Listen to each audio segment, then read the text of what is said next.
about the 2022 Kenyan elections and the role of the Independent Election and Boundaries Commission, the IEBC, the body mandated by the Constitution and the law to conduct and manage elections.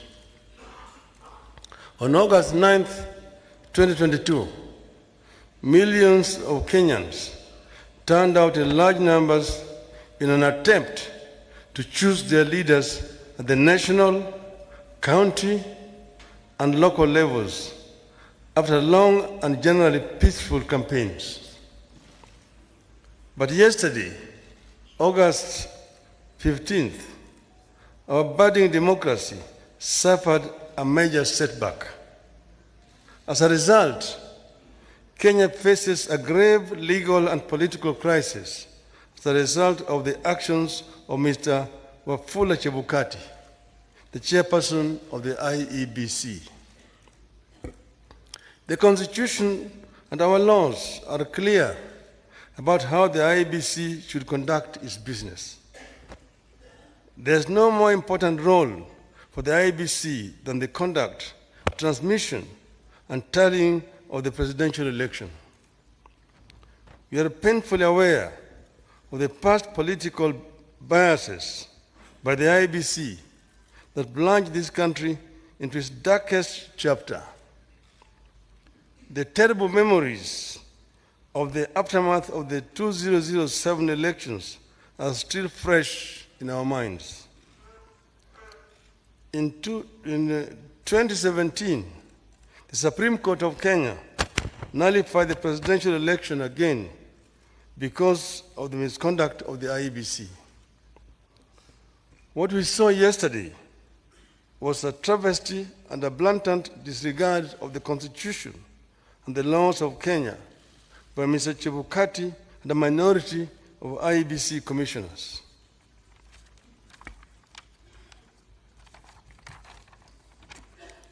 The law is clear on the role of the chairperson of the IEBC. The law does not vest in the chairperson the powers of a dictator to rule the IEBC unilaterally. The IEBC is structured as a democratic institution in which decisions must be taken either by consensus or by a vote of the majority. The chairperson and a tiny minority of commissioners have no legal authority to take weighty decisions and proclaim them as the rulings of the IEBC. The law on the IEBC provides that unless a unanimous decision is reached, a decision on any matter before the Commission shall be by a majority of the members present and voting. I want to repeat. Unless a unanimous decision is reached, a decision on any matter before the Commission shall be by a majority of the members present and voting.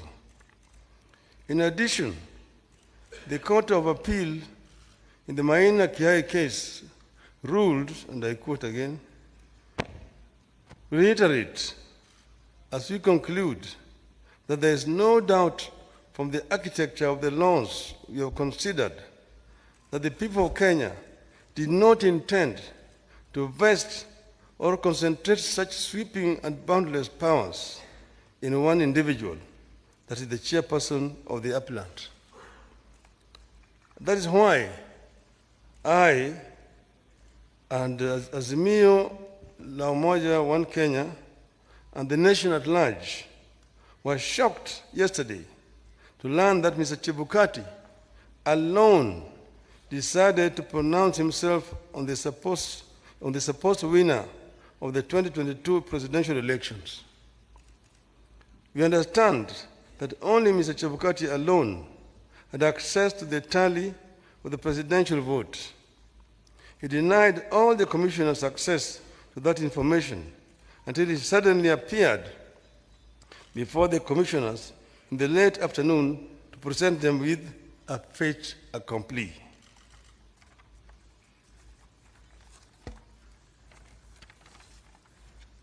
Barely 2 hours before his announcement, Mr. Chebukati called a meeting of the IEBC and revealed to them the different results he was going to announce. 4 of the 7 protested Mr. Chebukati's actions. But Mr. Chebukati, whose mind appeared made up, did not entertain any discussion of the results, precipitating a walkout by a majority of the commissioners, who promptly denounced the results at a press conference.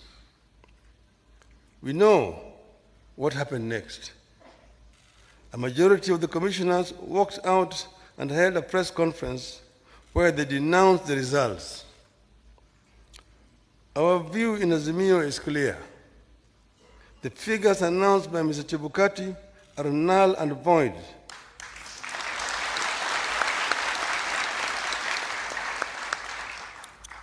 I repeat, the figures announced by Mr. Chebukati are null and void and must be quashed by a court of law.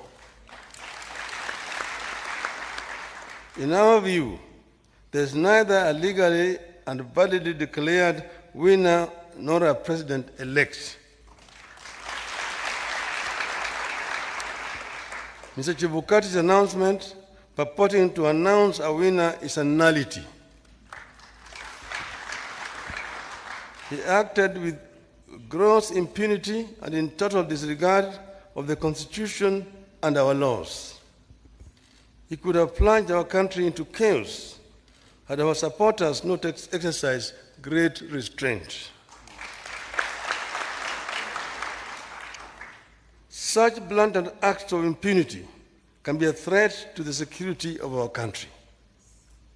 It is not up to us to decide whether Mr. Chebukati has committed an offense. We leave that determination to the appropriate authorities. But for avoidance of doubt, I want to repeat that we totally and without reservations reject the presidential results announced yesterday by Mr. Chebukati. I want to commend our supporters for remaining calm and keeping the peace, and I urge them to continue to do so.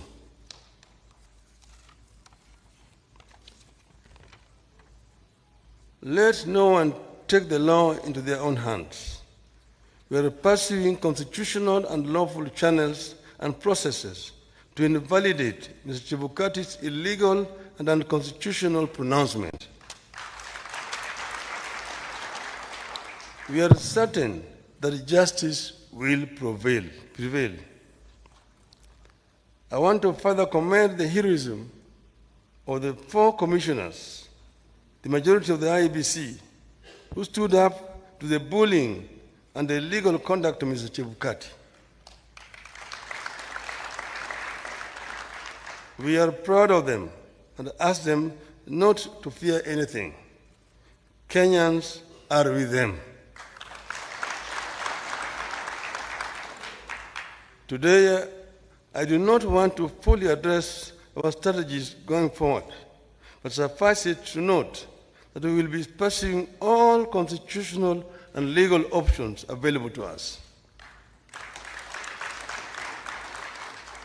We will do so because we regard the many flaws in the elections and the wrongs committed by the IEBC as fatal to the process and the outcome announced by Mr. Chebukati. We urge Kenyans and the friends and partners of Kenya abroad to stand tall and be counted as we seek to advance the ideals of democracy and an open society that we have always stood for. We will pursue justice for our supporters and for all Kenyans so that their choices are respected and honored. May God bless you and may God bless Kenya.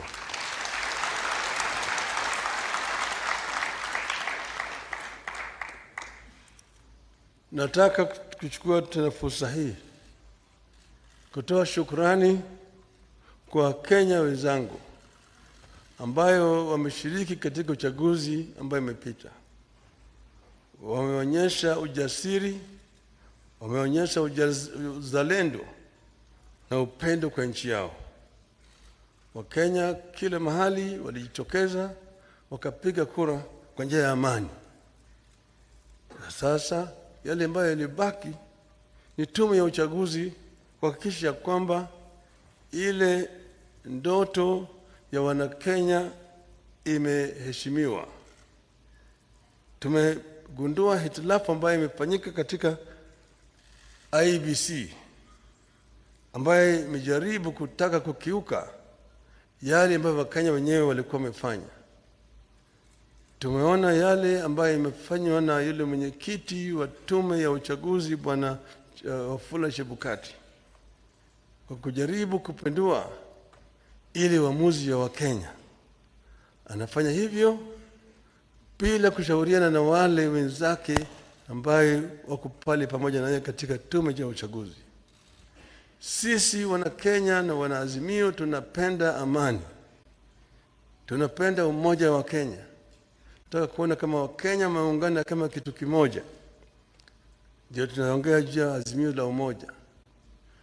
Tuko na nia ya kuona kwamba Kenya imetoka katika janga la ufukara, janga ya kutokuwa na amani, na janga ya ubaguzi ya kikabila, ili Wakenya waungane kama watu moja, waweze kutekeleza wajibu yao kulingana na ndoto ya uanzilishi wa taifa letu. Hatutakubali, nataka kurudia haya, hatutakubali mtu mmoja ajaribu kuleta vurugu katika taifa letu, kujaribu vile vile kubadilisha yale ambayo Wakenya wameamua kama watu moja.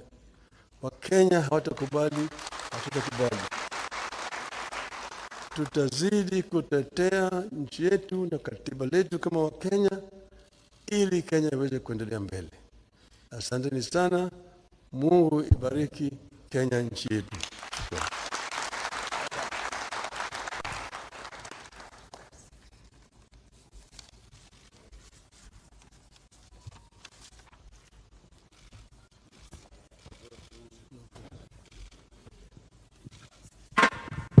Niombe sote tusalie tumeketi tunapomruhusu